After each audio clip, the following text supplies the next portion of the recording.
지난 주일에 우리가 함께 생각했던 말씀은 다윗이 운명하기 전에 왕위를 이어받을 아들 솔로몬에게 부탁한 아주 중요한 마지막 당부에 대해서 말씀드렸습니다. 다윗은 어린 왕자 솔로몬에게 세 가지를 당부했죠. 첫째는 힘써서 대장부가 되어라. 두 번째는 하나님께서 요구하시는 것을 잘 지켜라. 세 번째는 너의 후손들까지 하나님 앞에서 진실하게 행하도록 해라. 이 세 가지를 당부했습니다.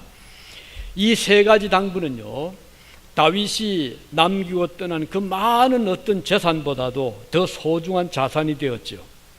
어떤 값비싼 대가를 지불하고도 얻을 수 없는 이 좋은 교훈을 남기고 다윗은 조용히 숨을 거두었습니다. 오늘은 그 다윗이 남긴 또 다른 하나의 중요한 부탁을 함께 생각을 하겠습니다.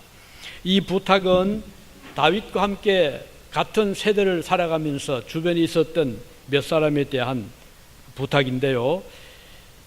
이름들이 나옵니다. 물론 이제 이 본문에 보면 여기 요압이라는 사람, 그리고 또 하나는 바실레, 그리고 또 한 사람 나옵니다. 시므이. 그러나 지금은 요압과 바실레를 집중적으로 생각하면서 다윗이 솔로몬에게 준 이들에 대한 예우, 대우를 어떻게 할 것인가에 대해서 같이 말씀을 살펴보겠습니다.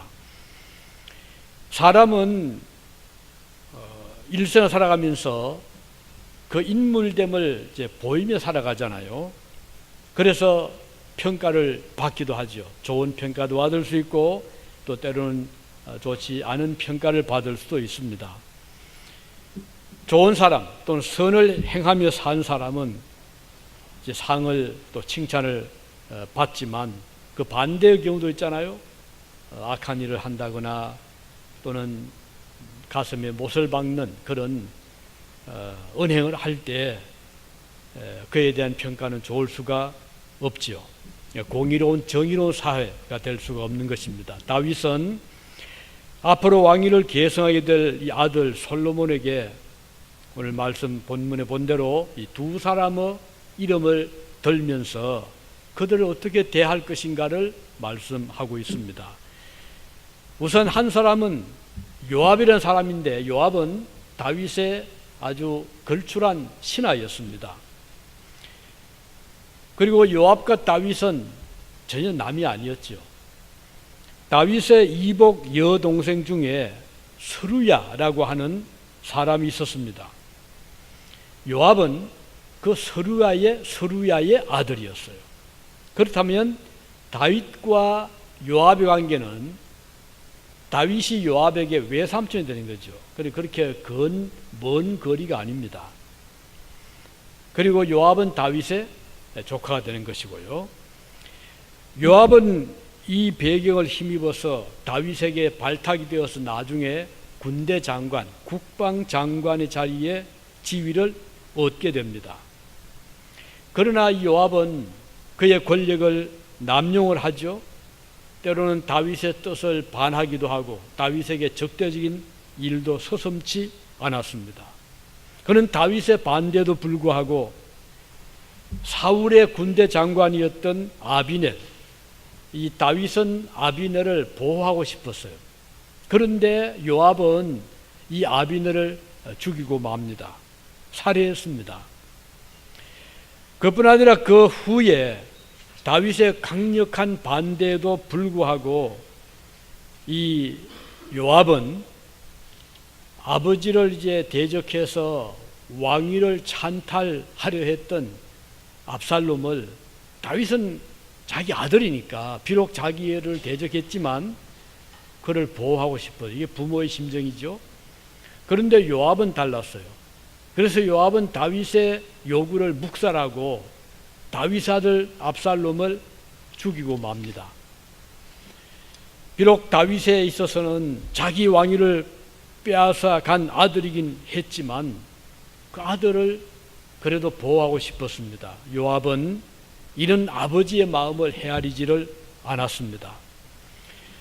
이 일이 있게 되자 다윗은 매우 상심을 하고 요압을 그 국방장관직에서 내려앉게 하고 그 자리에 아마사를 앉혔습니다. 그러나 거친 성품의 요압은 이 아마사를 또 죽입니다. 그리고 자기가 다시 군대 장관의 자리를 차지하게 됩니다. 실로 이런 행동을 보면 요압이 얼마나 거친 성품이고 거침없이 행동하는 자인가 하는 것을 볼 수가 있고 다윗의 마음을 많이 괴롭히는 것을 볼 수가 있습니다.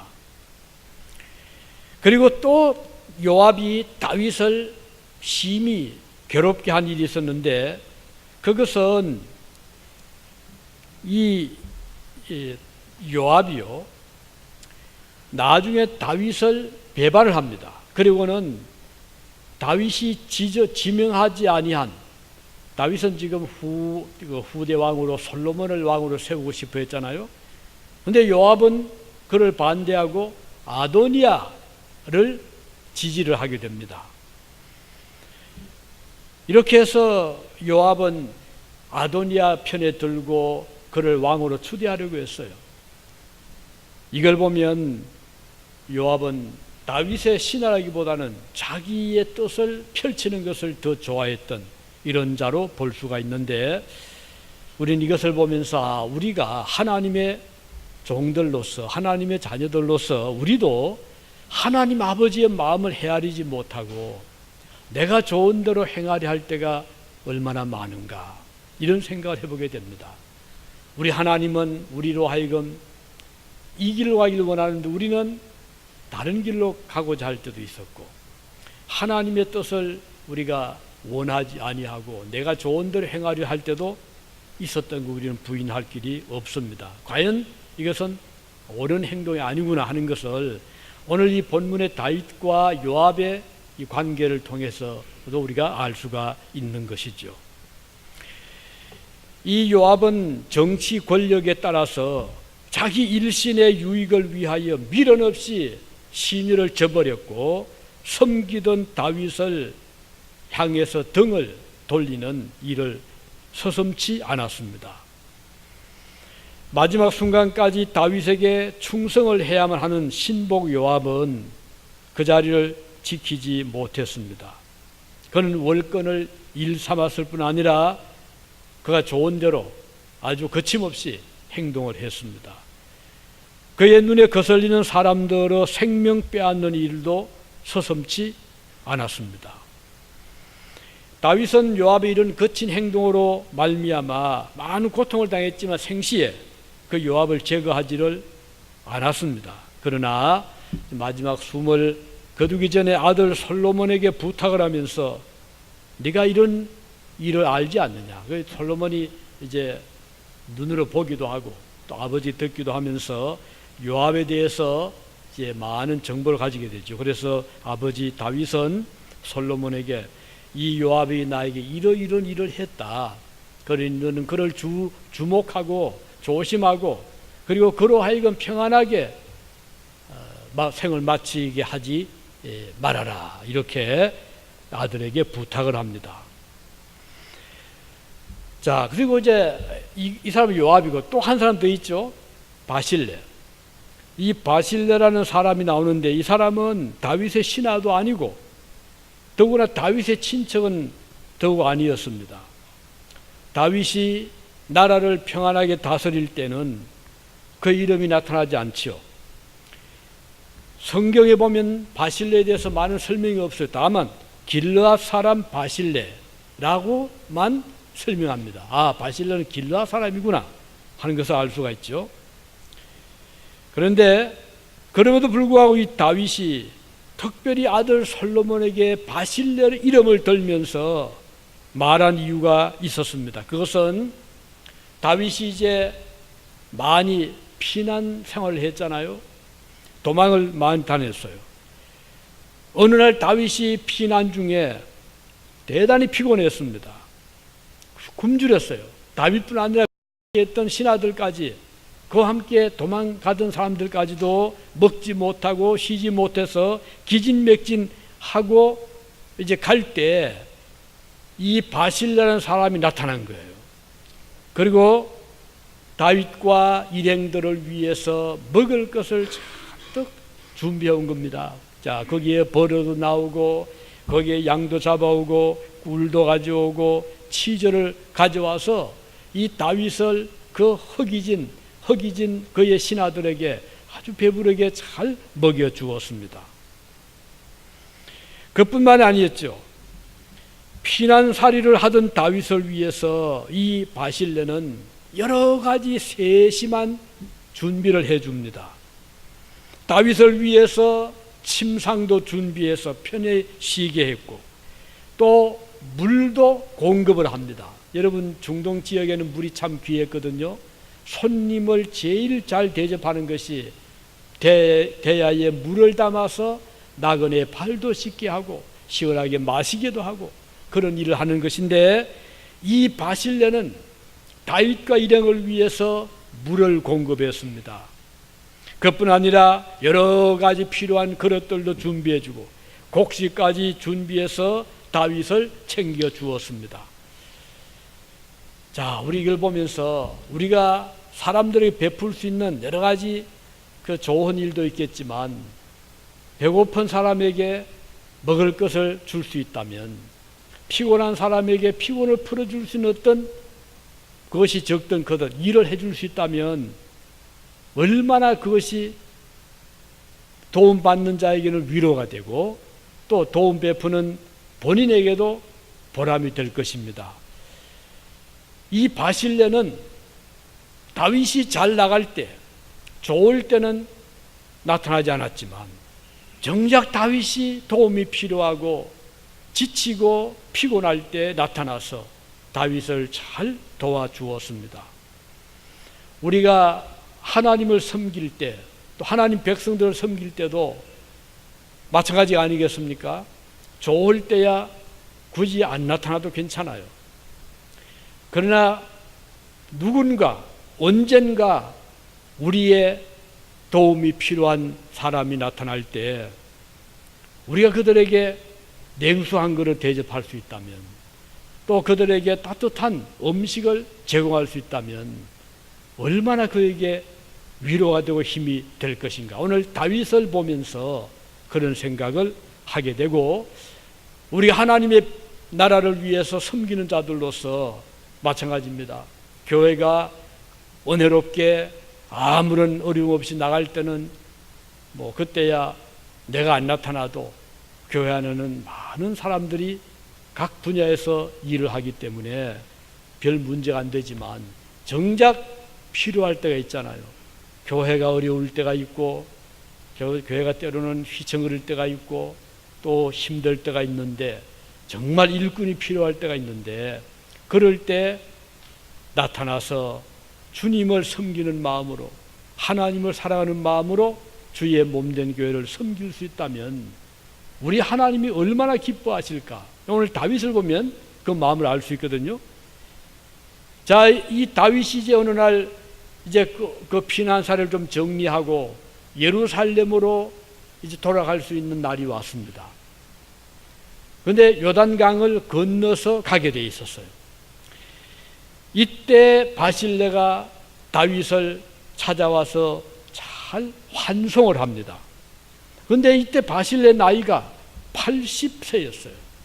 그 80세 노인이 강변까지 나타나서 다윗을 환송하는 게, 이것은 다윗이 기대하지 못한 일이었거든요. 너무 감격했어요. 그래서 다윗이 너무 감사한 마음이 들어서 이렇게 말합니다. 왕이 바실레에게 이르되 너는 나와 함께 건너가자. 예루살렘에서 내가 너를 공개하겠다. 공개란 말은 잘 받들어 잘 섬기겠다. 이제 왕으로 지금 회귀하잖아요. 그래서 다윗은 꼭 이 바실레에게 은혜를 베풀고 싶었어요. 받은 은혜를 좀 나누고 싶어서 이 바실레를 모시고 왕궁으로 가고 싶었습니다. 그래서 이런 제안을 했습니다. 그때 바실레는 이렇게 거절을 합니다. 바실레가 왕께 아뢰되 내 생명의 날이 얼마나 있사옵기에 어찌 왕과 함께 예루살렘으로 올라가리이까. 음식 맛도 알 수 없고 이제는 소리도 잘 알아듣지 못하고 올라가면들 왕에게 누만 끼치게 될 것입니다. 이렇게 말을 합니다. 그러면서 사형을 하고 그는 자기 고향에 그대로 머물게 됩니다. 이 모습을 보면서 오늘 참 바실레의 인품을 보게 되잖아요. 정말 이런 사람이 흔하지 않잖아요. 오늘 이 시대를 보면은 어느 권력이 형성이 되면 그 주변에 사람들이 많이 몰려들잖아요. 뭔가 좀 혜택이 없을까 그리 모여들고 섬기던 과거의 주인을 거침없이 등을 돌리기도 하고, 그래서 기회가 닿으면 출세를 꿈을 꾸기도 하는 오늘 이 세태와 너무나 대조가 되고 있지 않습니까?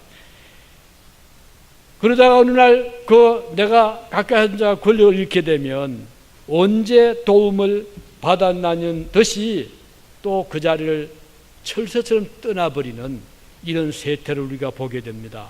쉽게 등을 돌리고 배신도 하잖아요. 우리 그런 말 있죠. 어려울 때 친구가 참 친구다. 근데 미국에는 그런 말을 우리 듣잖아요. 참 좋은 친구는 누구냐? A friend in need is a friend indeed. 그런 말 있잖아요. 내가 필요할 때 나를 도우는 자가 참 친구다. 그 일리가 있는 말로 생각을 합니다.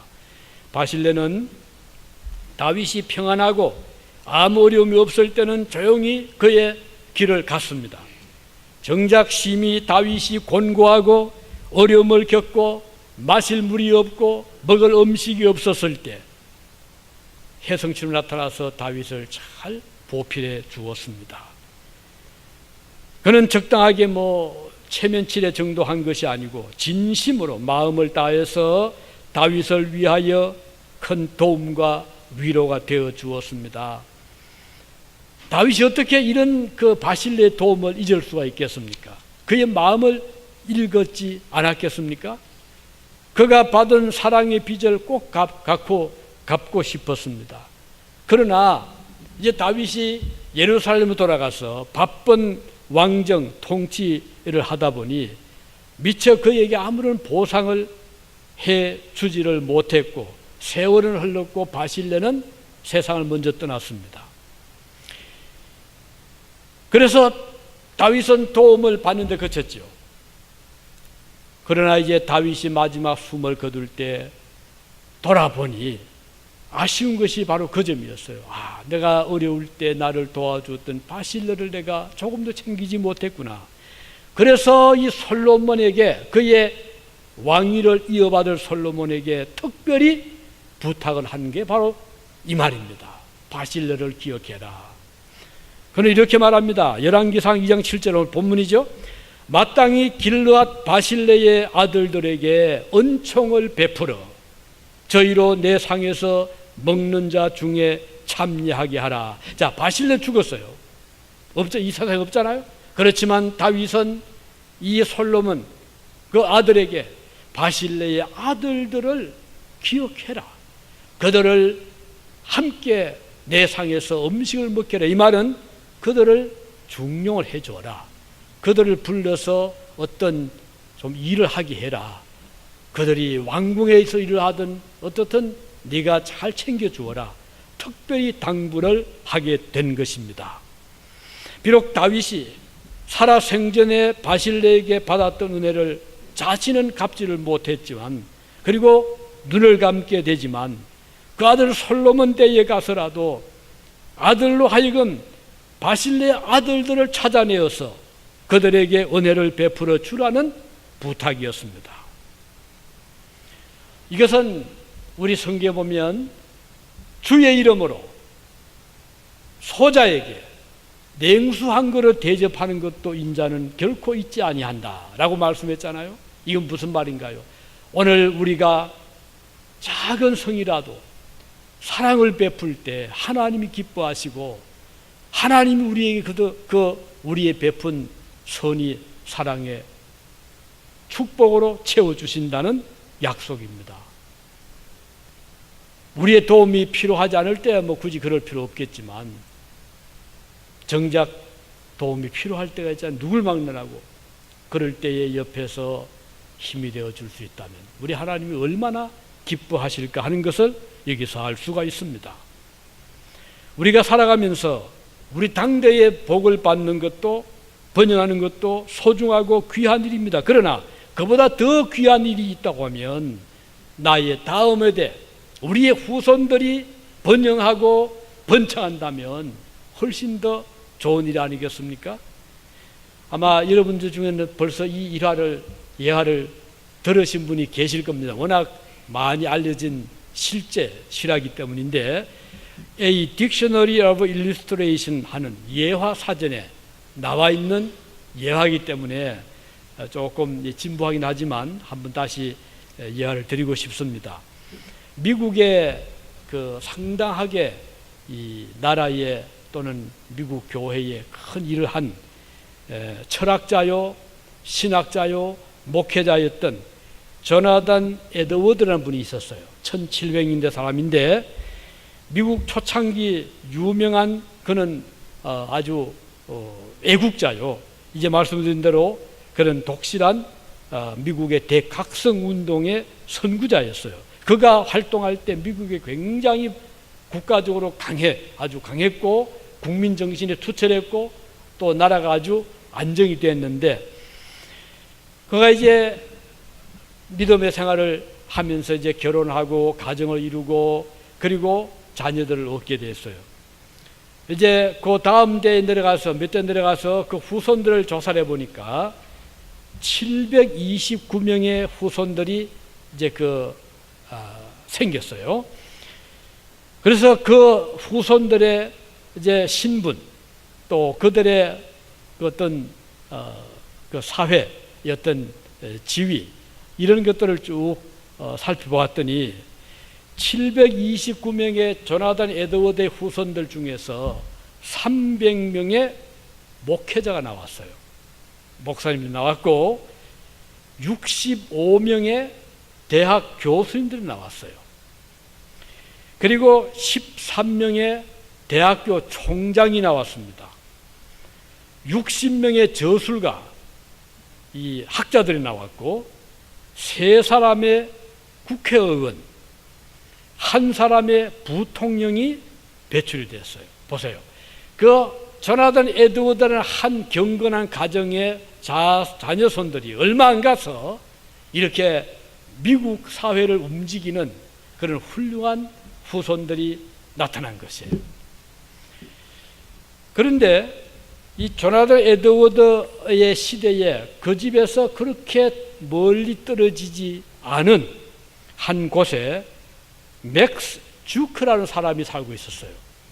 맥스 주크는 불신자, 믿음 생활을 하지 않는 아주 세속적인 삶을 산 사람이었어요.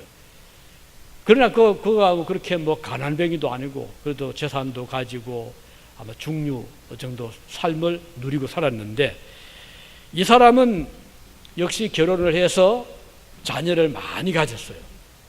자녀들을 이제 쭉 이렇게 조사해 보니까 1026명이 그 후손으로 태어났는데, 조사를 해 보았어요.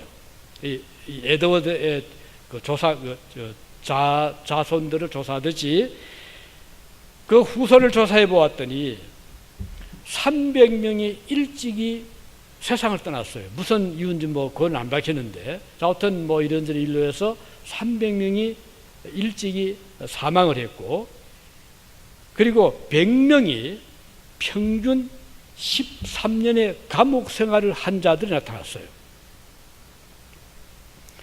200명이 창녀가 되었어요. 그리고 100명이 알코올 중독자였어요. 이게 아주 너무나 명백한 팩트잖아요. 그리고 이 후손들이 감옥에 갇히고 뭐 알코올 중독하니까 그걸 정부 세금으로 다 서포트 해야 되죠. 그래서 이 후손들을 위해서 100만 달러의 국고가 소비가 되었다고 합니다. 보세요. 같은 시대에 비슷한 환경의 두 가게를 살펴보았는데, 불과 몇 대를 못 내려가서 이렇게 아주 명확한 그런 차이를 이 통계자가 보면서 자기도 놀랐다고 합니다. 우리 성경을 보면 하나님께서 약속을 많이 하고 있거든요. 그런데 그 약속은 당대 그치는 것이 아니고 어떤 경우는 3, 4대, 어떤 경우는 1000대까지 내려갑니다. 신명기 5장 10절에 보면 나를 사랑하고 내 계명을 지키는 자에게는 1000대까지 온혜를 베푸느니라. 하나님 약속입니다. 신명기 7장 9절에도 다시 말합니다.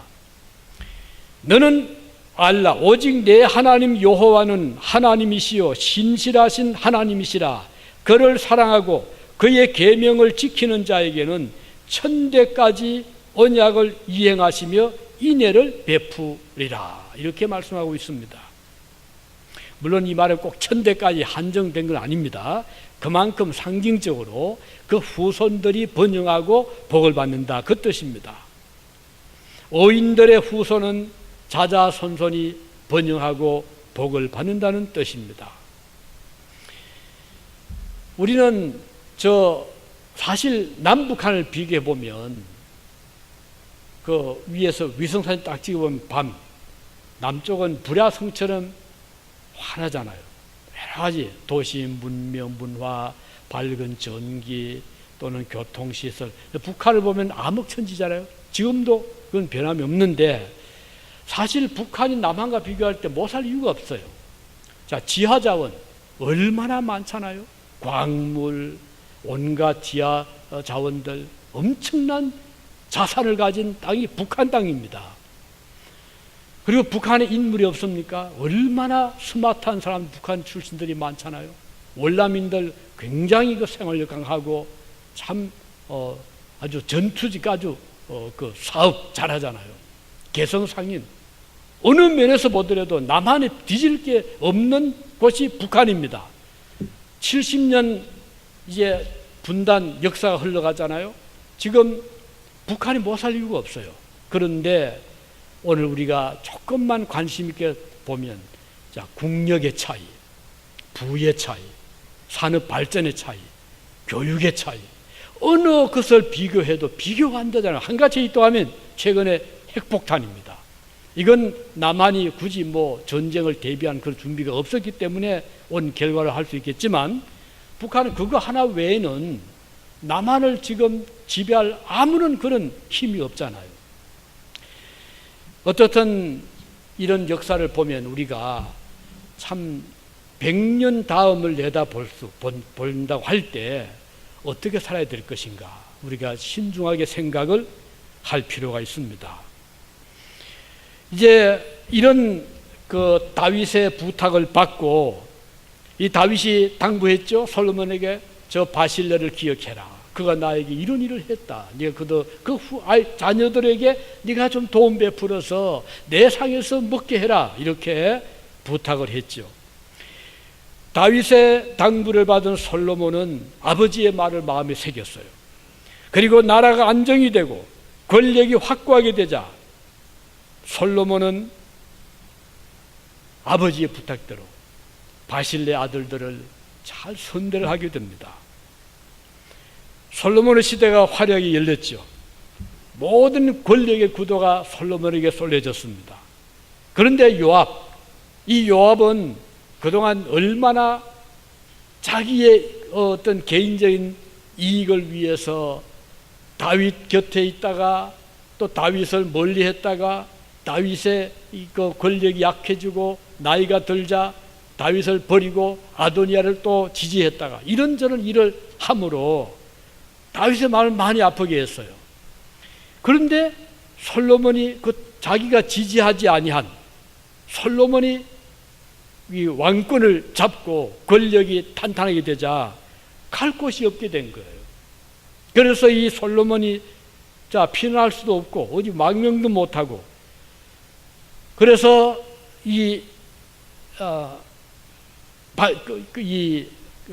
요압은 도망간 곳이 억울한 자들이 일시적이나마 피할 수 있는, 그 당시 제도, 이스라엘 제도에는 그런 그 경우를 대비해서 제도가 있었어요. 뭔가 내가 나무를 이제 패다가 도끼가 어떻게 빠져가지고 애꿎게 옆에 있는 사람을 쳐버렸어요. 그래서 그거 보면 목숨을 잃게 되면 나는 의도적이 아니었는데 그 죽은 사람 가족은 마음이 어떻겠어요? 감정이 북받쳐가지고 저런 놈이 해가지고 붙잡혀서 죽일 수가 있거든요. 그런 때에 빨리 몸을 피신해서 성전에 가서 제단 뿔을 딱 잡으면 추격하다가 더 이상 그 못 들어가도록 그렇게 제도적으로 되어 있었거든요. 지금 요압이 도망가려고 하니 갈 곳이 없는데 제단 뿔을 내가 잡으면 일단은 위기를 면할 거다 하고서 성전 들어가서 뿔을 잡은 거예요. 그러면 이제 그 성전에 근무하던 그런 사두개인들, 뭐 제사장 이런 분들이 이제 자초지종을 들어보죠. 그리고 이제 이 사람 보호해야 될 사람이다 하면 그를 보호를 하는데 요압이 이제 그렇게 들어간 거예요. 그 이제 쭉 사정을 파악해 보니 요압은 그럴 만한 사람이 아니었잖아요. 뭐 자기가 뭐 어떻게 부지 중에 그렇게 그런 어떤 일을 저지른 것도 아니고 그는 의도적으로 계획적으로 그렇게 살아왔잖아요. 그래서 이제 솔로몬이 그 소식을 들었어요. 요압이 지금 피신해서 성전에 들어갔고 제단 뿔을 잡고 있습니다.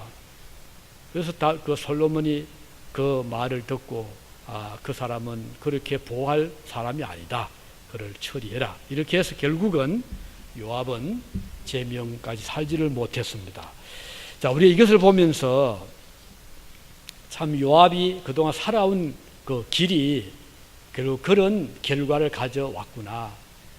우리 심은들 거둔다는 말이 있잖아요.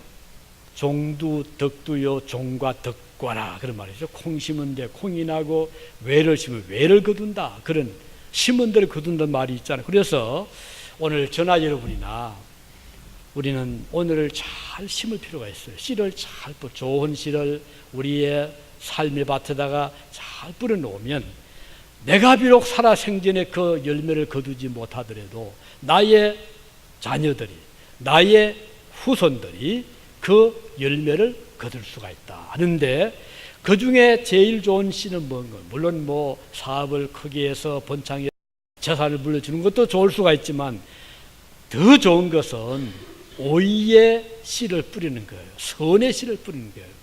좋은 그런 영향을 미치는 선을 베풀고 도움을 베풀고 이렇게 하면 우리 하나님께서 그걸 다 보시거든요. 그러면 그 자자손손이 복을 받게 되는 이게 성경의 교훈입니다. 성경을 말합니다. 로마서 6장 23절에 보면 죄의 삭은 웨이즈, 죄의 값은 사망이요 하나님의 은사는, 하나님의 은혜는 그리스도 예수 우리 주 안에 있는 영생입니다. 자, 죄의 값은 사망, 다음은 그리스도의 은사는 영생. 이거 분명히 이렇게 구별이 되잖아요. 그래서 우리가 살아가면서 우리는 오늘의 나의 어떤 이익만을 위해서 산다고 하면 내일이 없어요. 그래서 우리 비록 이 외국에 나와 살지만 좀 멀리 보고 부지런히 살아가시길 바라는 것입니다. 여기 유진 사는 교민 한 분이 자주 그 말을 합니다. 이분이 사업을 하다 지금은 이제 은퇴를 하고 잘 사시는 분인데 그런 말이에요. 저는 그럽니다. 사람들이 세금 내기를 좀 싫어하는데 저는요 세금 많이 내라고 저는 부탁합니다. 그런 말이에요. 이 사람이 살아가면서 사업을 하면 세금을 내보니 나중에 은퇴를 했을 때 그 낸 것이 많이 혜택이 오는 것을 본인이 느끼니까 그게 좋은 거예요. 그래서 자꾸 탈세하려고 그래 하지 말고 정당한 내면 그게 뒤에 가서는 도움이 된다. 이 사람은 일생도로 살 동안에 이제 낸 그 세금 혜택을 두고 하는 말이죠. 우리 그리스도인들은 그 이상이잖아요. 선한 씨, 비록 지금은 당장에 나에게 어떤 이득이 안 된다 하더라도 좋은 생각, 말 한마디 좋은 말, 행동 하나 좋은 행동, 또 선을 베푸는 것, 이것은 하나님 앞에 얼마나 가치 있는지 몰라요. 그래서 말의 씨앗이 된다고 저나 여러분이나 어쨌든 말할 때 좋은 말을 하시기 바랍니다. 자녀들에게 좋은 말, 저주스러운 말을 하지 말고 좋은 말을 해주고, 또 이웃에게, 우리 교우들에게 좋은 말을 해주고 좋은 생각을 나누어주고, 그리고 선행을 베풀어 나가면 그것이 나중에 언젠가는 나에게 돌아오지 못한다면 나의 자녀들이 그 열매를 거둘 때가 온다는 것이 성경의 교훈입니다. 오늘날 우리가 이 말씀 생각하면서 우리는 멀리 앞을 봐. 이 역사의식이죠. 역사 이어가면서, 그래서 역사의식을 가지고 살아가는 여러분과 제가 되시기를 바라고, 그래서 우리 하나님께서 우리를 보실 때 참 다윗을 통해서 솔로몬에게 그 부탁을 하여 바실레의 아들들을 네가 잘 챙겨주어라 라고 했던 것처럼 하나님께서 오늘 여러분과 저희들의 자녀들을 잘 챙겨나가는 그런 축복이 함께 하시기를 바라는 것입니다. 바울 사도 이렇게 말씀했습니다. 데살로니가 후서 3장 13절에 형제들아 너희는 선을 행하다가, 좋은 일 행하다가 낙심하지 말아라 그랬어요. 낙심할 수 있어요? 아무리 선을 베풀어도 아무런 열매도 없고 남은 고생하는 것 같고, 아무리 열심히 일해도 알아주지 않고 이렇게 하다 보면 낙심할 수가 있잖아요. 그런데 사도 바울 선생님은 우리에게 낙심하지 말아라. 때가 되면 반드시 열매를 맺을 때가 온다. 이렇게 말씀했습니다. 그래서 오늘 요압과 바실레 이 두 사람을 딱 대조하면서 다윗은 바실레에 대한 그 아름다운 선행을 우리에게 이렇게 돋보이게 하면서 우리로 하여금 선을 격려하게 하는, 이것은 우리 자신들에게도 축복이고 우리의 후손들에게도 복이 된다. 이렇게 말씀해 주셨습니다. 기도합시다.